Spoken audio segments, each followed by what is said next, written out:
Eto guys, nakikita niyo po ito, oyster, 'di ba? Ayan, first time ko kumain ng oyster.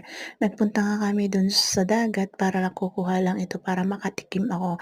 Kasi since maliit pa ako, hindi ako nakakatikim niyan po. So tingnan niyo, oh, pero ang pagluto pala nito is 30 seconds lang. 'Pag malampas sa 30 seconds is maliit na siya, pero hindi pala puwede yun. Yung bang i-ano mo lang siya, parang i-blanch mo lang po siya ng mabilisan para ayan, parang fresh siya talaga at nakikita mo talaga na malaki siya. Pero 'pag overcook pala ng 30 seconds, maliit lang siya tsaka wala na siyang katas. Eto may katas nga siya, oh.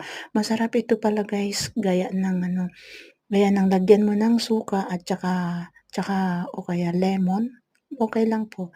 Masarap pala iyan, nakarami nga ako niyan, eh, kaya nga lang sobrang busog ko. Pero salamat talaga dahil nakatikim na ako dito.